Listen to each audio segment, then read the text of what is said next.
जी lecture के दूसरे हिस्से का आगाज करते हैं।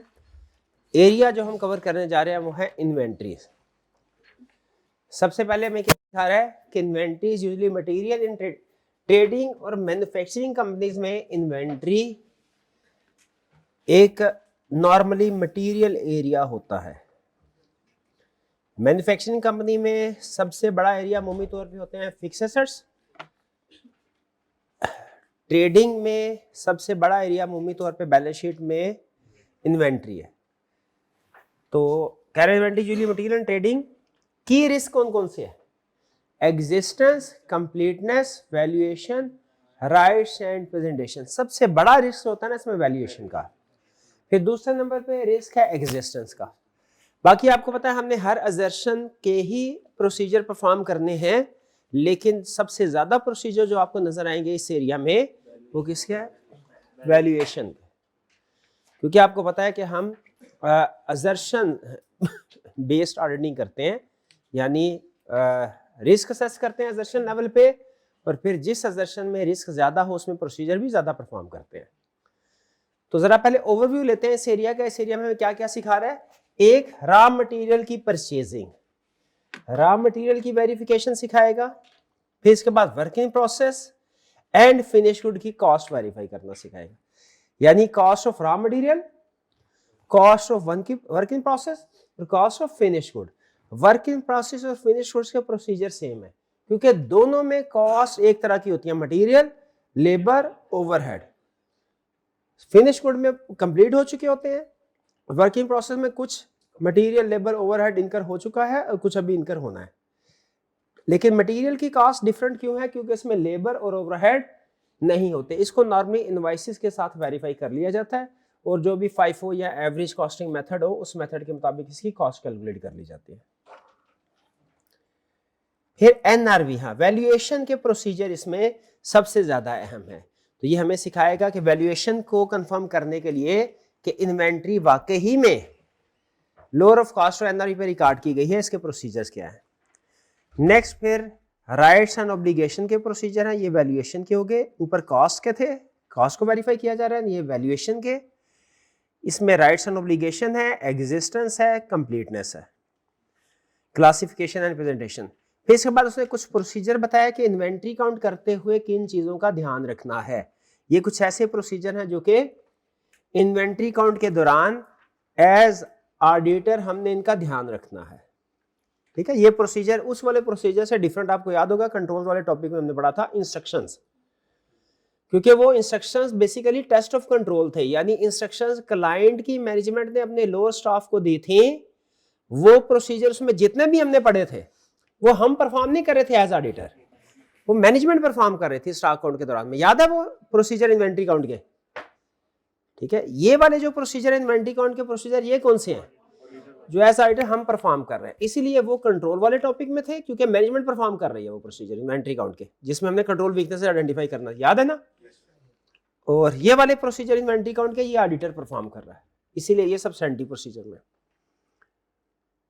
तो आइए वन बाय वन देखते हैं। प्रोसीजर सिंपल ही है। क्या कितने सफ़े हैं? डेढ़ के करीब, थोड़ा ही कह रहे। अच्छा, इसमें कुछ ऐसा करते हैं कि हम जो अहम प्रोसीजर है उनको पहले कर लिया, तरतीब से चले, इसी जिस तरतीब से है तरतीब से चलते हैं। चलिए ठीक है। कॉस्ट ऑफ रॉ, मैं आपको बता दूंगा कौन से वाला अहम है। रॉ मटेरियल परचेज, जरा बताइए, रॉ मटेरियल परचेज किया है उसकी कॉस्ट वेरीफाई करनी है, कैसे वेरीफाई करेंगे? इनवाइसेस के साथ कॉस्ट कंपेयर कर लेंगे, और जो क्लोजिंग कॉस्ट है वो जाहिर है वो किसी ना किसी मेथड जैसे FIFO या एवरेज कॉस्ट, उसकी कैलकुलेशन चेक करनी है हमने, यही बता रहा है। कह रहे हैं verify that match inventory cost on a sample basis to supplier invoice to confirm accuracy. जो इन्वेंट्री का लेजर कार्ड है उसमें जो परचेज आई हुई है, जो परचेज रिकॉस्टिंग के लिए परचेज प्राइस यूज की गई है, आपने उस परचेज प्राइस को किसके साथ कंफर्म करना है? सप्लायर की इनवाइस के साथ। और फिर जो भी कॉस्टिंग मेथड है FIFO वेटेड एवरेज, वो देखना है कि वो कंसिस्टेंट होना चाहिए, कॉस्टिंग मेथड IFRS के मुताबिक हो और प्रायर ईयर के साथ भी कंसिस्टेंट हो। दो चीजें, नंबर वन, कॉस्टिंग करते हुए आपने कॉस्टिंग की हुई है ना, ये एवरेज कॉस्टिंग और FIFO भी। FIFO की कॉस्टिंग फॉर एग्जांपल उसमें जो प्राइस यूज होती है उसको किससे कंपेयर करना है? सप्लायर इनवॉइस के साथ, जो फाइफो में कॉस्ट यूज हुई है कि परचेज प्राइस ठीक यूज की गई है। कहीं ऐसा तो नहीं कि परचेज किया गया है 700 पे और कॉस्टिंग मेथड में उसे गलती से 70 लिख दिया गया हो। ये चेक करेंगे कि प्राइस मैच करनी चाहिए सप्लायर इनवॉइस के साथ और फिर कैलकुलेशन मेथड जो है वो एक्यूरेट अप्लाई होना चाहिए। लाइफो के ऊपर वैल्यूएशन करेगा तो क्या कहेंगे आप? क्या ठीक वैल्यूएशन हुई है? कॉस्टिंग ठीक नहीं हुई, कॉस्टिंग ठीक नहीं, वैल्यूएशन का वर्ड नहीं मुझे बोलना चाहिए, कॉस्टिंग ठीक नहीं है। कॉस्ट ऑफ रॉ मटेरियल आपके ख्याल में कंफर्म होगी यहां से? तो जरा आगे चलने से पहले गैस कीजिए, मुझे बताइए कि जो वर्क इन प्रोसेस है इसकी कॉस्ट आप कैसे वेरीफाई करेंगे? रॉ मटेरियल में तो सिर्फ एक ही चीज थी, मटेरियल की परचेज प्राइस, वो आपने सप्लायर इनवॉइस से वेरीफाई कर ली। लेकिन वर्क इन प्रोसेस और फिनिश गुड में तो तीन चीजें होंगी, मटेरियल, लेबर, ओवरहेड। बताइए वर्क इन प्रोसेस और फिनिश गुड की कॉस्ट को कैसे वेरीफाई करेंगे? वर्क इन सब का ब्रेकअप लेंगे कितना, यानी वर्क इन प्रोसेस में मटेरियल की कॉस्ट कितनी है, लेबर की कितनी, ओवर। मटेरियल को किससे वेरीफाई करेंगे? सप्लायर इनवॉइसेस के साथ। लेबर को किससे वेरीफाई करेंगे? टाइम शीट्स के साथ। याद है वो चैप्टर 11 कंट्रोल्स में पढ़ा था, पेरोल सिस्टम में। और ओवरहेड को किसके साथ कंपेयर करेंगे? ओवरहेड्स को रिलेटेड सपोर्टिंग डॉक्यूमेंट्स और बिल्स वगैरह से। ओवरहेड में क्या होता है? पानी, बिजली, गैस का बिल नॉर्मली ये, ठीक है। और इसके अलावा जो अदर एक्सपेंसेस हैं उनकी सपोर्टिंग डॉक्यूमेंट्स देख ली जाएगी, ठीक है। कोई ओवरहेड एब्जॉर्प्शन रेट, बिल्कुल, अगर एब्जॉर्प्शन रेट यूज कर रहे हैं तो फिर उसके देखा जाएगा कि वो जो स्टैंडर्ड रेट यूज हो रहा है वो अपडेटेड हो और उसमें सारे वही एक्सपेंसेस ऐड हुए हों जो कि डायरेक्टली एट्रीब्यूटेबल है। Selling admin expenses absorption rate में ऐड नहीं हुए, ठीक है, सिर्फ प्रोडक्शन रिलेटेड ओवरहेड शामिल हो। बिल्कुल। आइए जरा देखते हैं, ये तो हमने गैस कर लिया कि वर्किंग प्रोसेस फिनिश गुड में ये तीन चीजें होंगी। देखते हैं वो क्या सिखा रहा है हमें। कह रहा है वर्किंग प्रोसेस में कौन कौन सी चीजें हैं? मटेरियल कॉस्ट, लेबर और ओवरहेड। मटेरियल में क्या कह रहा है? क्वांटिटी को रिकॉर्ड, जितनी क्वांटिटी यूज हुई है उससे रिकॉर्ड के साथ वेरीफाई करें, इन्वेंट्री के रिकॉर्ड के साथ, और जो कॉस्ट है इनवॉइस के साथ। लेबर को किससे? एम्प्लॉयज की टाइम शीट के साथ और लेबर रेट के साथ, पेरोल के साथ है। ओवरहेड्स में क्या इंश्योर करना है? सिर्फ प्रोडक्शन रिलेटेड ओवरहेड और एब्जॉर्प्शन रेट रीजनेबल अपडेटेड हो इसी साल का, ये ना पिछले 3-4 साल का यूज कर रहे हो, लेटेस्ट डेट के ऊपर बेस करना चाहिए। हाँ, एक चीज और, स्टेज ऑफ कंप्लीशन। ये अगर सिर्फ वर्किंग प्रोसेस पूछे तो फिर लिखना है, क्योंकि हाँ, और ये प्रोबेबली प्रैक्टिकली हमें सबसे ज्यादा जो प्रॉब्लम आती है वो वर्क इन प्रोसेस की स्टेज ऑफ कंप्लीशन वेरीफाई करते हुए आती है, क्योंकि हमें अमूमी तौर पे अंदाजा नहीं होता कि कितने %, अगर आपके सामने अनफिनिश्ड कोई प्रोजेक्ट हो, जैसे कोई अनफिनिश्ड, फर्ज कीजिए कि कोई बिल्डिंग है, प्लाजा है, कोई घर है, कोई हॉस्पिटल है, तो कोई इंजीनियर तो शायद बता सकता है कि टोटल कंस्ट्रक्शन कितनी होनी है, अब तक कितनी हो चुकी है, लेकिन एज अकाउंटेंट हमारे लिए बताना ये थोड़ा मुश्किल होगा। तो अगर वर्क इन प्रोसेस कम्प्लेक्स है, इसकी स्टेज ऑफ कंप्लीशन को इंश्योर करना, तो आप किसी एक्सपर्ट को एंगेज कर सकते हैं, वरना खुद भी अगर कॉस्ट कंपैरिजन करके अंदाजा लगा सकते हो कि टोटल कॉस्ट फॉर एग्जांपल 8000 लगनी चाहिए, अब तक 6000 हो चुकी है, तो स्टेज ऑफ कंप्लीशन 75% है। अगर लो रिस्क हो तो स्टेज ऑफ कंप्लीशन हम खुद वेरीफाई कर लेते हैं, अगर हाई रिस्क हो, हाई जजमेंट्स हो स्टेज ऑफ कंप्लीशन डिसाइड करने में, तो इसके लिए एक्सपर्ट को भी हायर कर सकते हैं। ये 4 प्रोसीजर हो गए हमारे वर्किंग प्रोसेस और फिनिश गुड की वेरिफिकेशन में। क्लियर? तो 4 मार्क्स से लेकर वर्किंग प्रोसेस की वेरिफिकेशन के प्रोसीजर पूछे, सब्सटेंटिव प्रोसीजर बता देंगे उसको? ओके, तो कॉस्ट हो गई। अच्छा, अब एक चीज सुन लीजिए, समटाइम एग्जाम में क्वेश्चन पूछता है कि आप कैसे इंश्योर करेंगे inventory lower of cost NRV पे रिकॉर्ड की गई है बैलेंस शीट में। क्वेश्चन क्या है? कैसे इंश्योर करेंगे कि इन्वेंट्री लोअर ऑफ कॉस्ट और इसमें सबसे अहम क्वेश्चन एक ही है मेरा, क्या सिर्फ वैल्यूएशन के प्रोसीजर इसमें लिखेंगे या कॉस्ट के प्रोसीजर भी लिखेंगे? ये है जिसमें how will you ensure that inventory is stated eight lower of cost and NRV, यही रूल होता है ना। तो इसमें बेहतर है कि कॉस्ट और एनआरवी वैल्यूएशन दोनों के प्रोसीजर लिखे जाए, क्योंकि उसने जो प्रोसीजर आपको बताया है ना वो ये कि लोअर ऑफ कॉस्ट, तो भैया कॉस्ट वेरीफाई करेंगे, वैल्यू एनआरवी वेरीफाई करेंगे, फिर पता चलेगा दोनों में से लोअर कौन सी है। सिर्फ एनआरवी वेरीफाई करने से नहीं पता चलेगा। वो याद है वो केस स्टडी, वो 500 उसकी कॉस्ट थी 750, वो उसने सेल प्राइस में मुझे कर दिया था। तो हमें दोनों को कंपेयर करके इंश्योर करना है। अब वो आपको इस एरिया के सबसे अहम असर्शन यानी वैल्यूएशन असर्शन के प्रोसीजर बता रहा है। की प्रोसीजर मैं बताऊंगा, इसकी डिटेल आपने कोशिश करनी है खुद से बताएं। पहला प्रोसीजर एनआरवी टेस्टिंग, इसका क्या मतलब है? मैनेजमेंट से पूछेंगे एनआरवी उन्होंने किस तरीके से डिटरमिन की है, उस एनआरवी को हम टेस्ट करेंगे। आपके ख्याल में एनआरवी डिटरमिन कैसे हो सकती है किसी इन्वेंट्री की? उसकी सेलिंग प्राइस। शाबाश। सेलिंग प्राइस में याद रखें, अगर तो उस इन्वेंट्री वो इन्वेंट्री खुद ईयर एंड के बाद सेल हो गई है तो ये सबसे बेहतर इंडिकेशन होती है कि इस इन्वेंट्री की एनआरवी क्या है। लेकिन अगर वो इन्वेंट्री सेल नहीं हुई तो फिर हमारी जो लास्ट सेल उस इन्वेंट्री की जिस रेट पे हुई होती है ना, हम एज्यूम करते हैं कि वही इसकी करंट मार्केट प्राइस भी होगी। तो वो चेंज भी हो सकती है, लेकिन in the absence of information वही यूज करना है। अगर तो वो ईयर एंड के बाद आपको कहता है कि जी हफ्ते 10 दिन के बाद वो इन्वेंट्री इस रेट पे सेल हो गई है, वो तो हमारा आइडियल एविडेंस हो जाएगा कि एक्चुअल मार्केट की प्राइस उसी इन्वेंट्री की, ये एनआरवी है। लेकिन अगर वो सेल नहीं होती तो फिर लास्ट जो जिस प्राइस पे वो यूनिट सेल हुआ होता है वो उसकी एनआरवी की जाती है। ये हो गया compare cost of finished good with selling price after year end to confirm valuation at lower of cost NRV. चलिए एनआरवी टेस्टिंग हो गई। इसके अलावा और क्या तरीका होता है एनआरवी? ये ऑब्सोल्यूट रिव्यू, यानी आइडेंटिफाई करना है कि इन्वेंट्री को ऑब्सोलीट तो नहीं हो गई। ऑब्सोलीट आइटम आइडेंटिफाई करने का क्या तरीका है ये बताएं। स्टेप शाबाश। फिजिकली स्टॉक काउंट के दौरान में देखें कि कोई डैमेज इन्वेंट्री आइटम तो नहीं है। करेक्ट।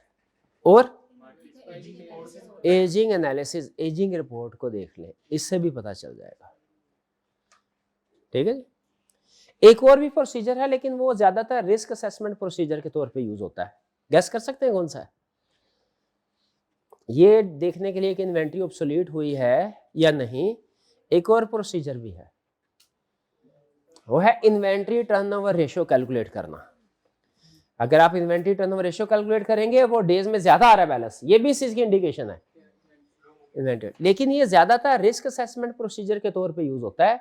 बहरहाल इतने प्रोसीजर आपने पढ़े हैं तो आपको अंदाजा हो गया होगा कभी कभार वो कोई टेस्ट ऑफ कंट्रोल या रिस्क असेसमेंट प्रोसीजर भी सब्सटेंटिव प्रोसीजर में इंक्लूड कर देता है। मतलब आप देखें ना तो जो अक्सर कहते हैं ना इंक्वायरी करो मैनेजमेंट से, असल में वो रिस्क असेसमेंट प्रोसीजर है। ज्यादातर इंक्वायरी रिस्क असेसमेंट प्रोसीजर के तौर पर यूज होता है। बहरहाल credit notes and returns review, year and के बाद कितनी सेल रिटर्न हुई है, यही होता है ना? करेक्ट। भाई सेल्स रिटर्न को देखने से वैल्यूएशन कैसे कंफर्म होती है बताएं।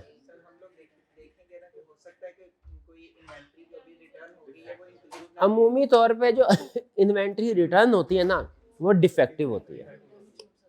और आपने शायद अकाउंटिंग में पढ़ा हो कि return of inventory after year and is adjusting event. Return of defective inventory after year and adjusting event. Accounting में पढ़ा आपने ये बात? हाँ जी। और अगर क्वेश्चन के अंदर ऑडिट के पेपर में केस स्टडी के अंदर उसने रीजन ना बताई हो, आपको सिर्फ इतना बताया हो कि इन्वेंट्री रिटर्न हुई है ईयर एंड के बाद इन्वेंट्री, ये बहुत अहम केस स्टडी का पॉइंट है। उसने कई दफा पूछा हुआ है, 5-6 दफा पूछा हुआ उसने, क्या कि ईयर एंड के बाद इन्वेंट्री रिटर्न हुई है, क्या एज्यूम करेंगे कि नॉर्मल इन्वेंट्री रिटर्न है कि डिफेक्टिव है तभी रिटर्न हुई होगी? तभी रिटर्न हुई होगी। तो डिफेक्टिव के बाद रिटर्न हो उसे आपने क्या एज्यूम करना है? Adjusting event. एडजस्टिंग इवेंट का मतलब क्या होता है? जो भी ट्रांजैक्शन एडजस्टिंग इवेंट हो उसे आपने नेक्स्ट ईयर में जब अकर हुआ तब रिकॉर्ड नहीं करना, पिछले साल में रिकॉर्ड करना है। एडजस्टिंग इवेंट होना एक तरह से मैचिंग कंसेप्ट की वायलेशन है। मैचिंग कंसेप्ट क्या कहता है, जो जिस साल की ट्रांजैक्शन है उस साल में रिकॉर्ड हो। लेकिन अगर कोई नेक्स्ट ईयर की ट्रांजैक्शन है और वो एडजस्टिंग इवेंट है, फिर उसको प्रीवियस ईयर में रिकॉर्ड करना होता है जब सेल नहीं, उसकी वजह से सेल रिवर्स करनी पड़ेगी, वो जेन्युइन सेल नहीं है। खुद बताएं, अगर हमने कोई फ्रॉड कर लिया 2025 की फाइनेंशियल स्टेटमेंट्स में, आइडेंटिफाई हुआ जनवरी फरवरी में 2026 में जाके, उसे रिवर्स होना चाहिए कि नहीं? क्यों? वो तो जनवरी में आइडेंटिफाई हुआ है, तो जनवरी में रिवर्स नहीं होना चाहिए, 25 में जब, क्योंकि ये एडजस्टिंग इवेंट है। ये है एडजस्टिंग इवेंट का कंसेप्ट। तो एडजस्टिंग इवेंट क्या है? एडजस्टिंग इवेंट के बारे में कुछ स्टूडेंट शायद जानते होंगे, ज्यादा स्टूडेंट नहीं जानते होंगे। एडजस्टिंग इवेंट सुन ले, अगर कोई इवेंट एडजस्टिंग हो जाता है तो आपने उसे नेक्स्ट ईयर जिस साल वो अकर हुआ है उस साल ही रिकॉर्ड करना, बल्कि पहले ही रिकॉर्ड कर लेना। ठीक है, इसकी एक एग्जांपल क्या है एडजस्टिंग इवेंट की? Return of defect. ये कहीं पे लिख ले, बहुत कीमती एग्जांपल्स हैं। रिटर्न ऑफ, एक से और एग्जांपल भी बता दूं लगे हाथों। शाबाश, bankruptcy of debtor. Debtor bankrupt होगा, क्वेश्चन में कहेगा डेटर बैंकरप्ट हुआ ईयर एंड के बाद, लेकिन उसे रिकॉर्ड आपने कब करना है? अगले साल नहीं, जब डेटर बैंकरप्ट है कब करना है?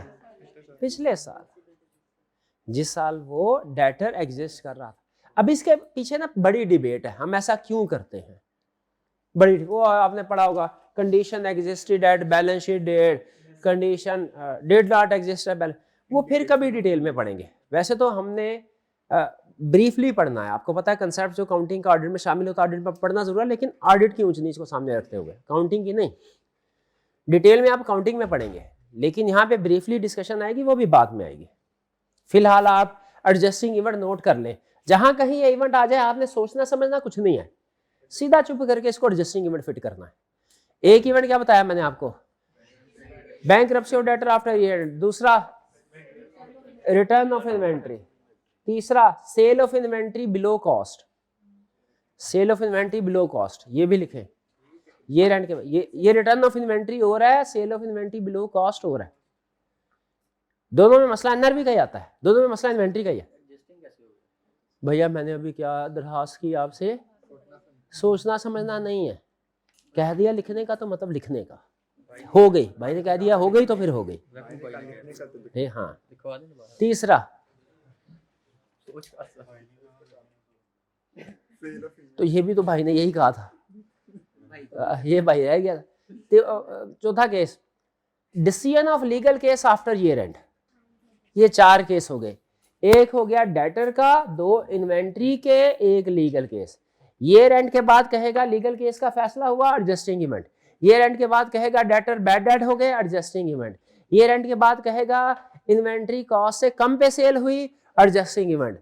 इन्वेंट्री रिटर्न हो गई, एडजस्टिंग इवेंट। एक 5वां भी है, चले इतने लिखे हैं, 5वां भी लिख ले, going concern assumption not appropriate होना। ये एडजस्टिंग इवेंट होता है, लेकिन ये आई कम ही चेक करता है। अकाउंटिंग में शायद करता होगा, नहीं करता मुझे नहीं पता, और में कम नहीं करता, इधर भी कम नहीं करता। चले, जहां पे एडजस्टिंग इवेंट की इतनी एग्जांपल की हैं, तो एक नॉन एडजस्टिंग की एग्जांपल भी हो जाए। Natural disaster after year and, ये नॉन एडजस्टिंग इवेंट है। Natural disaster after year and ये क्या है? अब आइंदा पूरे सेशन में आप मुझे ये तो नहीं कहेंगे सर एडजस्टिंग की एग्जांपल और नॉन एडजस्टिंग एग्जांपल लिखवा दें, और अगर कोई कहे तो छोड़ना नहीं। हाँ, ये लेक्चर नंबर याद कर लें, ये इन्होंने कहा है, ये मेरा तजर्बा है। ये लेक्चर नंबर आप नोट करें बहना, हाँ आप रेगुलरली आती हैं, ये नोट करें। लेक्चर नंबर आज का नोट करें, हाँ 58 और जुम्मे के बाद वाला हिस्सा। चलिए आगे चलते हैं। क्रेडिट नोट्स एंड रिटर्न, ये समझ आ गया क्रेडिट नोट्स क्यों? ये सेल रिटर्न है। सेल रिटर्न को क्यों चेक करा? क्योंकि वो डिफेक्टिव माल है जो कि रिवर्स हो गया, आ गया हमारे पास। अब हमें क्या करना चाहिए? सेल रिटर्न की एंट्री करनी चाहिए, और क्या करना चाहिए? इन्वेंट्री को एनआरवी पे राइट डाउन करना चाहिए। मैनेजमेंट डिस्कशन क्या मतलब? मैनेजमेंट से डिस्कस कर, मैनेजमेंट तेरी इन्वेंट्री बढ़ती जा रही है, बढ़ती जा रही है, बढ़ती जा रही है, वजह क्या है? मैनेजमेंट क्या करे? अल्लाह का शुक्र है बढ़ी रही है, बढ़ी रही है। मैंने कहा बिल्कुल अल्लाह का शुक्र, आधी बात में ठीक है, अल्लाह का शुक्र है, बिल्कुल ठीक है, बिल्कुल हर हाल में शुक्र अदा करना चाहिए। लेकिन भैया इन्वेंट्री का बढ़ना इंडिकेशन है क्या? इन्वेंट्री बिक नहीं रही, ऑब्सोलीट हो गई है। बैनरी के प्रोसीजर आगे एक एक प्रोसीजर बता, इसके साथ लिख ले कि सर यहाँ पे एडजस्टिंग इवेंट की 5 एग्जाम्पल और नॉन एडजस्टिंग इवेंट की 1 एग्जाम्पल भी दे दी है। लिख यहाँ पे लिखे इसके साथ लिखे यहाँ, ताकि मैं वो उस दिन देख सकूं जिस दिन आप ये पूछे कि एडजस्टिंग इवेंट की एग्जाम्पल क्या है। Adjusting rights and obligation, rights and obligation का मतलब क्या है? इन्वेंट्री हमारी ही हो, किसी और की इन्वेंट्री हमारे पास ना हो और हमारी इन्वेंट्री किसी और के पास ना हो। 2 प्रोसीजर है। नंबर 1, अगर किसी थर्ड पार्टी की इन्वेंट्री हमारे पास है उसे सेपरेट कर दो। हमारे से मुराद मैनेजमेंट कह रहा हूं, ऑडिटर नहीं हमारे से। अगर थर्ड पार्टी की इन्वेंट्री, ये आपको याद है स्टॉक अकाउंट में हम ये काम करते हैं, अलग कर दो। केस स्टडी में थे। और एक दूसरा काम भी है क्या कि अगर हमारी इन्वेंट्री थर्ड, जिस तरह दूसरों की इन्वेंट्री हमारे पास हो सकती है, हमारी इन्वेंट्री दूसरे के पास भी तो हो सकती है। सेल करने के लिए रखी हो, दूसरों ने हमारे पास रिपेयर करने के लिए भिजवाई है, हमने दूसरों को सेल करने के लिए, तो उसको क्या करना है? इंक्लूड। दूसरों की इन्वेंट्री को क्या करना है? एक्सक्लूड। और अपनी इन्वेंट्री जो दूसरों के पास पड़ी है, इंक्लूड। इस एक्सक्लूड और इंक्लूड से क्या होगा? Rights and obligation. भाई जिस इन्वेंट्री पे हमारा राइट है वो हमारे पास इन्वेंट्री में ऐड होनी चाहिए, जिसमें हमारा राइट नहीं है, पोजेशन हमारे पास है, राइट नहीं है हमारा। इन्वेंट्री किसकी है? थर्ड पार्टी की। और पोजेशन हमारे पास नहीं है, लेकिन इन्वेंट्री राइट हमारा है, हमारे ऐड होनी चाहिए। यही कह रहा है राइट हम, देखिए यही है। अच्छा, अगर थर्ड पार्टी, अब केस स्टडी याद आ गई, अगर आपका कुछ स्टॉक थर्ड पार्टी के पास पड़ा हुआ है, थर्ड पार्टी के स्टॉक को कैसे अलग करेंगे? स्टॉक अकाउंट में अलग अलग कर दिया। स्टॉक अकाउंट में आपका स्टॉक थर्ड पार्टी के पास है, कैसे वेरीफाई? ऑडिटर कैसे वेरीफाई करेगा? कंफर्मेशन लेटर सेंड करेगा, स्टेप नंबर। और कंपोनेंट ऑडिटर पता है क्या कौन होता है? मैंने बताया, 2 दफा बताया हुआ इस सेशन में। लोकल ऑडिटर, दूर दराज इलाके का लोकल ऑडिटर। लिखे, ये पहले समय पे लिखे, बाद में फिर आपने हफ्ते बाद कहना नहीं बताया। कंपोनेंट ऑडिटर क्या है? दूर दराज इलाके का ऑडिटर। हाँ, समंदर पार इलाके का, आई लाम अलिफ ला के वाकू इलाका। क्या मतलब? मेरी मर्जी, मेरी स्पेलिंग मेरी मर्जी। दूर दराज इलाके का लोकल ऑडिटर। जब किसी दूर दराज इलाके में हमारे कोई क्लाइंट की ब्रांच होती है, कोई स्टॉक पड़ा होता है, हमारे पास एक ऑप्शन होती है खुद चले जाओ, खुद वेरीफाई कर सकते हो। दूसरी ऑप्शन होती है एक्सटर्नल कंफर्मेशन लेटर सेंड कर दो उस पार्टी को, अगर वो पार्टी ट्रस्टवर्दी हो। अगर हम खुद भी नहीं जा सकते, वो पार्टी भी ट्रस्टवर्दी नहीं है, तीसरी ऑप्शन भी होती है क्या? कंपोनेंट ऑडिटर को कहो भैया जाओ उसको चेक चुक करो, हमें बता दो जी। फीस डेफिनेटली फीस देनी पड़ेगी, मुफ्त में थोड़ी काम करते। एग्जिस्टेंस, एक प्रोसीजर एग्जिस्टेंस और 2 प्रोसीजर कंप्लीटनेस के। अगर आप आगे और सामने, नीचे और सामने देखे बगैर बता दे, आपको एक्सपर्ट मान लो। एक प्रोसीजर एग्जिस्टेंस का और 2 प्रोसीजर कंप्लीटनेस के। एग्जिस्टेंस का क्या? Physical count. शाबाश। फिजिकल काउंट ऐसा ही है जैसे कैश पेमेंट, यानी आपने ये तो बता दिया फिजिकल काउंट, ये नहीं बताया लिस्ट में से सैंपल सेलेक्ट करके फिजिकली देखें कि इन्वेंट्री मौजूद है कि नहीं। कि फिजिकल का सैंपल सेलेक्ट करके देखें लिस्ट में, जो बैलेंस शीट की लिस्ट, ये फिजिकल का सैंपल सेलेक्ट करके देखें लिस्ट में मौजूद है कि नहीं, क्योंकि जो लिस्ट का टोटल होता है ये बैलेंस शीट में आ रहा होता है। भैया आपके बयान ही नहीं आपस में मिल रहे। हाँ आप बताओ। लिस्ट चेक करके फिर जाके फिजिकली काउंट करेंगे, दोनों मैच कर रहे हैं करेंगे। और सैंपल कहाँ से सेलेक्ट करना है, और लिस्ट से सैंपल सेलेक्ट करके देखेंगे फिजिकली मौजूद है कि नहीं, इससे कौन सी सिचुएशन वेरीफाई होगी। और अगर मैं फिजिकली जो चीजें मौजूद है उनका सैंपल सेलेक्ट करके देखूं लिस्ट में एंट्री, अब समझे। चले एक प्रोसीजर, यानी आपने एक तीर से 2 शिकार कर लिए, सुभान अल्लाह। एक तीर से 2 शिकार, यानी है वही डोर, एक सिरे से दूसरे की तरफ जाए कोई और प्रोसीजर दूसरे पहले, यानी हमारे ऑडिट में डायरेक्शन ऑफ प्रोसीजर से सेशन बदल जाती है। डायरेक्शन चेंज करेंगे, असर्शन भी चेंज हो जाएगी। अच्छा चलिए, और कंप्लीटनेस का एक प्रोसीजर बता दिया कि एग्जिस्टेंस, कंप्लीटनेस का एक और प्रोसीजर बताएं। रिकंसिलिएशन, शाबाश। किसकी रिकंसिलिएशन, किसके साथ? डेटर्स कंट्रोल अकाउंट की सब्सिडी लेजर के साथ। अच्छा, क्रेडिटर्स कंट्रोल अकाउंट की परचेज लेजर के साथ। तो किसके साथ? इन्वेंट्री काउंट शीट की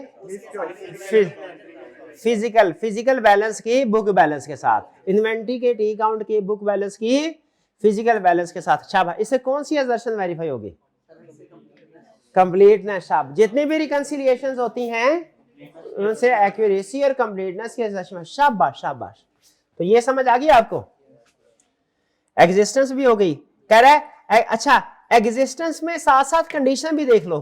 कंडीशन में एग्जिस्टेंस का लफ्ज काट दें। वैसे ये ऊपर वैल्यूएशन में होनी चाहिए थी, ऊपर वैल्यूएशन में हमने की, यहां पे हो गई है। वैसे डैमेज आइटम को देखना, ये चाहे तो इसको स्किप कर सकते हैं। कि कह रहा है स्टॉक काउंट के दौरान में देखो कि कोई इन्वेंट्री डैमेज तो नहीं है। जो डैमेज इन्वेंट्री है, खराब है, इसका मतलब क्या है? अगर आप किसी पेरिशेबल आइटम्स का स्टॉक काउंट करने जाएं, ऐसी कंपनी जो वॉलमार्ट है जैसे, फॉर एग्जांपल, जैसे कोई फार्मास्यूटिकल कंपनी है, इनका स्टॉक काउंट करने जाएं, फास्ट फूड रेस्टोरेंट है, तो इसमें ऑब्सोलीट स्टॉक कैसे आइडेंटिफाई करेंगे? देखेंगे, हाँ एक्सपायरी। शाबाश। इनमें बड़ा रिस्क होता है कि बहुत सी चीजें एक्सपायर हो चुकी होगी, हमने उनकी एक्सपायरी, वो चीजें बजाहिर आपको बिल्कुल न्यू लगेगी, डब्बा बैग होंगे, बिल्कुल नया चमकता हुआ डब्बा होगा, लेकिन स्टिल ऑब्सोलीट हो जाएंगे। क्यों? एक्सपायर्ड हो चुकी है। तो जो ऑब्सोलीट स्टॉक है वो बाज़ औक़ात कंडीशन से पता चलता है, कंडीशन खराब होती है, और बाज़ औक़ात उसकी एक्सपायरी डेट से पता चलता है। वो डिपेंड करता है कौन सा नेचर ऑफ बिजनेस है। नेक्स्ट, स्टॉक शीट ये हो गया। फ्लो टू लिस्ट, ये भी हो गई, ये दोनों वेरीफाई। ठीक है, फ्लो टू लिस्ट भी हो गया और रिकंसिलिएशन भी। एक्सटर्नल लोकेशन, ये वही बात कर रहा है कि अगर थर्ड पार्ट लोकेशन में पड़ी हुई है स्टॉक, तो वो हमारे स्टॉक इन्वेंट्री में इंक्लूड हो। ये चीज क्लासिफिकेशन का मतलब क्या है? Classification, confirm that purchase transaction production expenses are correctly classified as inventory. यानी क्लासिफिकेशन का मतलब ये कि जो डायरेक्टली एट्रीब्यूटेबल एक्सपेंसेस हैं वो ऐड हुए हो इन्वेंट्री की कॉस्ट में, और जो डायरेक्टली एट्रीब्यूटेबल नहीं है वो एक्सक्लूड हुए हो। क्लासिफिकेशन का मतलब यही है ना कि जो आपके क्या, उनको डायरेक्टली एट्रीब्यूटेबल एक्सपेंडिचर ही कहते हैं ना, जो इन्वेंट्री की कॉस्ट में ऐड करने का। हाँ, तो वो इंश्योर करना। क्लासिफिकेशन का मतलब यही है। जैसे फिक्स एसेट में हम ये देखते थे क्लासिफिकेशन में कि रिपेयर एक्सपेंस क्लासिफाई ना हुए उधर, और ये रिपेयर एक्सपेंस में ना गया हो, फिक्स कॉस्ट रिपेयर में ना गई हो, और रिपेयर एक्सपेंस फिक्स में ना आई हो, ये दोनों मिस क्लासिफिकेशन। यहां पे भी सेम। डिस्क्लोजर रिव्यू में क्या करना है? प्रेजेंटेशन का मतलब क्या? प्रेजेंटेशन की असर्शन कैसे वेरीफाई? जितनी भी किसी भी एरिया में जो भी प्रेजेंटेशन की असर्शन, उसको वेरीफाई करने का एक ही प्रोसीजर है। क्या? देखे क्या वो उसके स्टैंडर्ड के मुताबिक डिस्क्लोजर सारे इंक्लूड कर दिए गया कि नहीं। अगर उसका स्टैंडर्ड आपको आता है तो आप लिख दें, नहीं आता तो रहने दें। वैसे फेमस वाले का तो आता ही होगा, IAS 2 का आपको आता होगा, IAS 16 का आता होगा, IFRS 16 का आता होगा, IFRS 9 का आता होगा, IFRS 15 नहीं आता, रेवेन्यू ऐसे नगर, वो तो फेवरेट है। अच्छा अभी पढ़ा ही नहीं, ओके फिर ठीक है। ये 15 ध्यान से पढ़िएगा, ये मैं आपको टिप बता रहा हूँ। 15 ध्यान से पढ़िएगा, ये सिर्फ आपके अकाउंटिंग में नहीं, ऑडिट में भी काम आएगा, सिर्फ कैफ में नहीं, सीफैप में भी काम आएगा। पढ़ लिया 15? चलिए कोई बात नहीं, फिर रिवीजन अच्छी कर लीजिएगा अगर नहीं पढ़ सके अच्छे तरीके से। इन्वेंट्री काउंटिंग प्रोसीजर, भाई ये वाले इन्वेंट्री काउंट प्रोसीजर जो प्रीवियस चैप्टर में पढ़े थे, उनमें क्या फर्क है? वो मैनेजमेंट ने परफॉर्म करने थे, हमने सिर्फ चेक करना था मैनेजमेंट सही परफॉर्म कर रही है कि नहीं। ये क्या है? पहला लेसन आपको दे रहा है, कहता है ऐसा नहीं कि सिर्फ मुंह उठा के जब स्टॉक काउंट का दिन है जैसे 31 दिसंबर उधर पहुंच गए, नहीं, ये पहले से सोचना पड़ेगा, प्लानिंग।